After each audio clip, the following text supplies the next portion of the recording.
Bro அவரோட முன்ன இருந்த படத்துக்கு இது வந்து அவ்வளோவா இல்லை. முன்ன படத்தை பார்த்து எக்ஸ்பெக்டேஷன் வச்சு இந்த படத்தை வந்து பார்த்தீங்கன்னா கொஞ்சம் சாட்டிஸ்ஃபையாக இருக்க மாட்டீங்க. மற்றபடி ஓகே தான். கான்செப்ட் ரொம்ப அட்வான்ஸாக போயிருக்கு. பட் இந்த மாதிரி நடக்கிறது பார்க்கலாம் எப்படி இருக்க போகுதுன்னு தெரில. அவர் நல்லா பண்ணியிருந்தார். ஆனால் அவரோட இதுவுமே வந்து கொஞ்சம் கம்மியாக தான் இருந்திருக்கு. இன்னும் கொஞ்சம் அவரோட பழைய படத்திலலாம் ரொம்ப நல்லா பண்ணியிருந்திருப்பார். ஆக்ஷன் ரொம்ப பர்ஃபார்மன்ஸ் அதிகமாக இருந்திருக்கும். இந்த படத்தில் கொஞ்சம் கம்மியாக இருக்குது. யோகி பாபு அவர் எப்பயும் போல் நல்லா பண்ணியிருந்திருக்காரு. எல்லாம் ஓகே, ஓரளவுக்கு ஓகே. கிளைமேக்ஸ் வந்து அது கொஞ்சம் அன்ரியலிஸ்டிக்காக இருந்தது. ரோபோட்ஸ்லாம் வந்து இது பண்ணுற மாதிரி இன்னும் கொஞ்சம் ஏதாச்சும் பண்ணியிருந்திருக்கோம் கிளைமேக்ஸில். கடைசியில் அந்த மாதிரி ரொம்ப பெரிய எக்ஸ்பிளனேஷன்லாம் சிம்பிளாக தான் இருக்குது. மற்றபடி எதுவுமே இல்லை. ஆவரேஜ் ஓகே தான். படம் ஆவரேஜ் தான். எல்லைக்கு ரொம்ப நாள் கழிச்சு வர படம், நல்ல ஒரு எதிர்பார்ப்பு. ஆனால் பட் வந்துட்டு அந்தளவுக்கு வந்துட்டு ஒரு கரெக்ட் ஆகல. ஒரு லவ்வோட வந்துட்டு ஃபஸ்ட்லேருந்து கொண்டு போகிறது வந்துட்டு டப்புன்னு போகுது. அந்த மாதிரி போகாமல் ஒரு கதையாக போயிருந்துச்சுன்னா சூப்பராக இருந்திருக்கும். கரெக்ட் ஆகல. கனெக்ட் ஆகிருந்துச்சுன்னா வேறு லெவலில் இருந்திருக்கும். பட் படம் ஓகே ப்ரோ. எல்லா நடிப்பும் சூப்பராக இருக்குது. பிரதீப் நங்கர் நடிப்புலாம் நம்ம சொல்லவே தேவையில்லை. 3 படத்துலையும் பார்த்துருக்கோம். 4வது படத்துலையும் நல்ல நடிப்பு. என்ன ஒன்றா அந்த விக்னேஷ் இன்னும் கொஞ்சம் நல்லா எடுத்துருக்கலாம். மற்றபடி அனிருத் மியூசிக்கும் எஜே சூர்யா நடிப்பும் சீமான் நடிப்பும் அல்டிமேட் ப்ரோ. வேறு லெவல். அவங்களோட நடிப்புலாம் குறைய சொல்லாத அளவுக்கு இருக்குது. கண்டென்ட் வந்துட்டு இல்லை, விஷுவல் ரீதியாக சூப்பராக இருக்குது படம். பட் கண்டென்ட் வைஸாக ரொம்ப ஒரு மாதிரி ரீல்ஸை பார்த்த மாதிரி இருக்குது. ரீல்ஸை கட் பண்ணி வச்சா ஒரு படம் எப்படி மேக் பண்ணுவாங்களோ அந்த மாதிரி இருக்குது. அதனால் அந்தளவுக்கு கரெக்டாகல. இப்போ ரீசெண்டாக வந்து யூத்லாம் வந்துச்சுல, அந்த எக்ஸ்பெக்டேஷனோட இதை போய் பார்த்தேன். ஆனால் அதோட கொஞ்சம் தான் இதுவாச்சு. மற்றபடி படம் நல்லா இருக்குது. விக்னேஷ் நல்லா தான் பண்ணியிருக்காங்க. கான்செப்ட் தான் ஃபுல்லாக ஃபியூச்சர் கான்செப்ட் தான். அந்த ஆப்காக அந்த மாதிரி கான்செப்ட் தான். லவ் வந்து ஒரு ஆப் நம்மளை வந்து ஹெல்ப் பண்ணலாம், பட் ரூல் பண்ணக்கூடாது. அதுதான் கான்செப்ட். கண்டிப்பாக வரும் ப்ரோ. அதுதான் ப்ரோ படமாகவே எடுத்துருக்காங்க. அந்த மாதிரி தான் ஃபியூச்சரில் வரப்போகுது. அப்படியே டோட்டலாக அப்படியே எடுத்து வச்சுருக்காங்க. ஆமாம் ப்ரோ. லவ் அதுதான் ப்ரோ. லவ் வந்து ஒருத்தவங்களை கேட்டோ இல்லை ஒரு ஹெல்ப் பண்ணியோ வரது இல்லை ப்ரோ. அதான் லவ் அட் ஃபர்ஸ்ட் சைட் அந்த இதுவை தான் எடுத்துகிட்டு வந்து பண்ணியிருக்காங்க ப்ரோ. அவர் ஆக்டிங் சொல்லலாம் ப்ரோ வேணும். அவர் ஃபஸ்ட்லேருந்து இப்போ வரைக்கும் ப்ரோ அவர் சூப்பராக அவரோட அவர் பாட்டை வந்து செம்மையாக பண்ணியிருக்காரு அவர் ப்ரோ. அவங்க வந்து அதான் ப்ரோ ஹீரோயின்காகவே படம் பார்க்கலாம் ப்ரோ. செம்ம க்யூட்டாக பண்ணியிருக்காங்க. அவங்க ஃபஸ்ட்லேருந்து இப்போ வரைக்கும் செம்மையாக பண்ணியிருக்காங்க ப்ரோ. அனிருத் ஃபுல்லாகவே அவரால் தான் ப்ரோ. அந்த ட்ராவலு எதுவுமே வந்து லேக் ஆகல. அனிருத் ஆள் தான். மற்றபடி அந்த பிஜிஎம்லேருந்து எல்லாமே அப்படியே பாயிண்டாக இறக்கியிருக்காரு அனிருத். காமெடி வந்து யோகி பாபுவால் தான் ப்ரோ ஒர்க் அவுட் ஆச்சு. ஃபுல்லாக வந்து அதில் காமெடி தான் கொஞ்சம். ஆனால் ரொம்ப காமெடின்னு சொல்ல முடியாது. படத்துக்கு ஏற்ற காமெடி கரெக்டாக கொடுத்துருக்காங்க. எண்டிங் வந்து நல்லா இருந்துச்சு ப்ரோ. ரொம்பவே நல்லா இருந்துச்சு. பாருங்க ப்ரோ, வந்து நல்லா இருக்கும் படம். விக்கி வந்து சொதப்பிட்டாரு. விக்கி வந்து இன்னும் ஸ்க்ரீன் பிளேயில் ஒர்க் அவுட் பண்ணியிருந்தால் கொஞ்சம் நல்லா இருந்திருக்கும். நான் ரொம்ப எக்ஸ்பெக்ட் பண்ணேன். நான் ஆக்சுவலாக நான் இன்னும் ட்ரெய்லர் கூட பார்க்கல. ஏன்னா ஃப்ரெஷ்ஷாக வந்து பார்த்தேன் படத்தை. ஒன்றுமே பார்க்காம இப்படி பார்த்தா எப்படி இருக்குன்ற மாதிரி. பட் ஆனால் எனக்கு டிசப்பாயின்மெண்ட் தான். ஃபர்ஸ்ட் ஹாஃப் செகண்ட் ஹாஃப் எல்லாமே ஒரே மாதிரி தான் இருக்குது.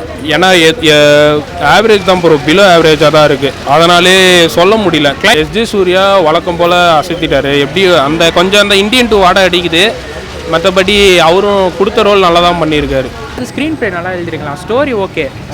அவர் எடுத்துக்கிட்ட ஸ்டோரி ஓகே. ஸ்க்ரீன் ப்ளே மட்டும் கொஞ்சம் நல்லா பண்ணியிருக்கலாம்.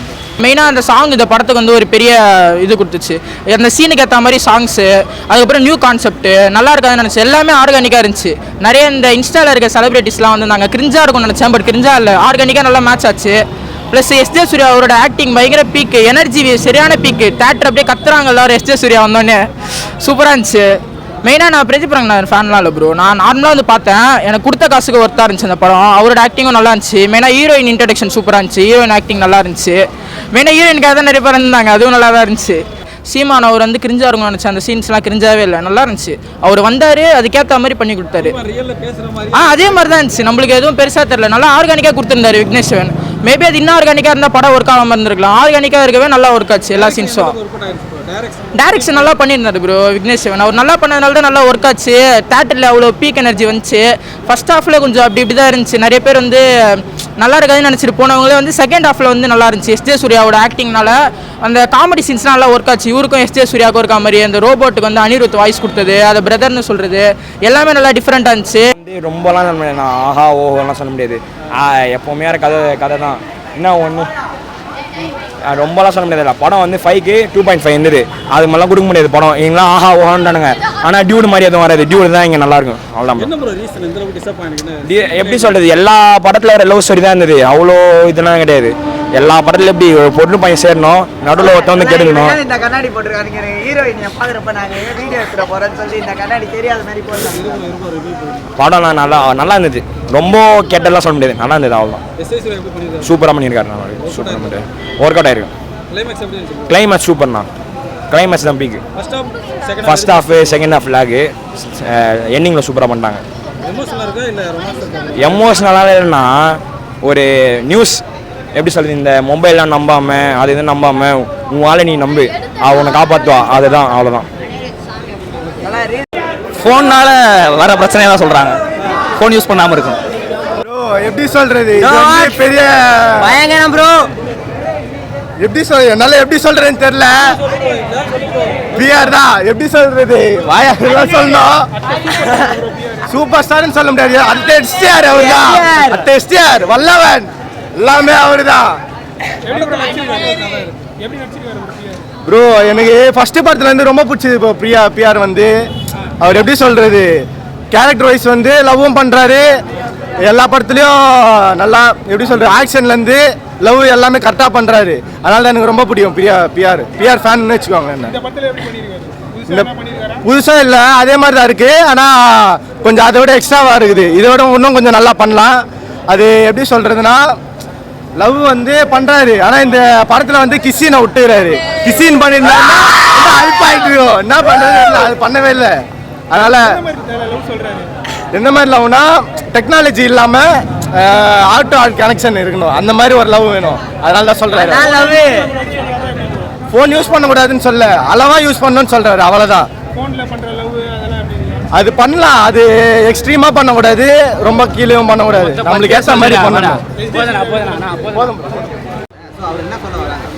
அவர் பார்த்தீங்கன்னா ஃபோன்லேயே இப்போ நிறைய பேர் இதுவாகிடுறாங்கண்ணா. இயற்கையை விட்டுறேன்னு சொல்லி செய்கிறாங்கண்ணா. சூப்பராக அவர் சுற்றுறாரு. அவருக்கு ஏற்ற மாரி அவருக்கு சூட்டாருமே கொடுத்துறாங்கண்ணா. அவருக்கு வந்து அப்பா காட்டு கொடுத்துறாங்கண்ணா. அவருக்கு வந்து எப்படின்னா இயற்கையாக இருக்கணும், அந்தமாரி அந்த கான்செப்ட் கொடுத்துறாங்க. அவருக்கு ஏற்ற மாதிரி சூப்பராக கொடுத்துறாங்க கான்செப்ட்லாம். இப்போ ஜென்ரேஷன்லாம் ஃபோன் நிறைய யூஸ் பண்ணுறாங்க. அது ஃபோன்லேயே எல்லாமே மைண்ட் பண்ணிடுறாங்க. ஃபஸ்ட் சீன் சொல்லிக்கிறாங்க. அதுக்கேற்ற மாதிரியே அந்த இப்போ வந்து ஃபோன்லாம் யூஸ் பண்ணாமல் இயற்கையாக இருந்தால் சொல்லுமா அந்த ஹீரோயின் அப்படியே மாறிக்கிறாங்க. ஃபஸ்ட்டு இந்த சீனோட இப்போ வந்து இயற்கையாக இருக்கிறது அப்படி மாறிக்கிறாங்க. அதில் டீப்பாக சொல்லிக்கிறாங்க ப்ரோ. நான் சொல்ல பார்த்து பார்த்தீங்கன்னா அவங்களுக்கு தான் ப்ரோ. எனக்கு ஏற்ற மாதிரி ஃப்ரெண்ட்ஷிப் பெஸ்ட்டுன்னு ப்ரோ. அவங்க இப்போ வேறத்தவங்களுக்கு பெஸ்ட் இருக்கும். இப்போ வந்து நம்ம நான் சொல்கிறத விட நேரில் வந்து அங்கே பார்த்து எக்ஸ்பீரியன்ஸ் பண்ணி சூப்பராக இருக்கும் ப்ரோ படம். ஆமாம், அது சொல்லிக்கிறாங்க. ஆனால் இப்போ வந்து ஃபியூச்சர் வந்து கண்டிப்பாக வரும். நான் சொல்லப்போனால் அந்த மாதிரி கான்செப்ட் வரும். அவர் இப்போ பிரதீப் என்ன சொல்லிக்கிறாங்கன்னா அந்த மாதிரி கான்செப்ட் வருது. அவர் அதை பற்றி எப்படின்னா அவருக்கு மனசில் இருக்கிற ஃபீலிங்ஸை ஷேர் பண்ணி அவர் வந்து பண்ணிக்கிறாரு. அதுக்கேற்ற மாதிரி அவங்க எடுத்துக்கிறாங்க ப்ரோ. சூப்பராக சூப்பராக ப்ரோ. அவர் இவ்வளோ நாள் வெயிட் பண்ணதுக்கு செம்மையாக நிறுத்திக்கிறாங்க ப்ரோ. சூப்பராக எதுவுமே எல்லாமே ஃபுல்லாக என்டர்டைன்மெண்ட்டாக இருந்துச்சு. ஃபுல் சீனும் பார்க்கலாம் ப்ரோ. சூப்பராக இருக்கிறாங்க ப்ரோ. என்ன ப்ரோ இது? ஆமாம், சாங்ஸும் செம்மையாக இருந்துச்சு. இவ்வளோ நாள் வெயிட் பண்ணதுக்கும் செம்ம ஒருத்து. நம்ம சொல்லிட்டு அவங்க வந்து பார்த்தாங்க இன்னும் என்னோட செம்மையாக சொல்லுவாங்க ப்ரோ. கிளைமேக்ஸ் சூப்பராக இருந்துச்சு ப்ரோ. சத்தியமாக வேறு மாதிரி ப்ரோ. ஹிட்டாக தான் செம்மையாக இருக்கும். யோகி அவ்வளோ சொல்லவே வேணாம் ப்ரோ. அதெல்லாம் வேறு மாதிரி நினச்சார் ப்ரோ. பார்த்துல அதோட டபுள் மடங்காக ஃபீல் பண்ண மாதிரி இருக்குது. சூப்பராக இருந்துச்சு ப்ரோ சொல்லப்போனா.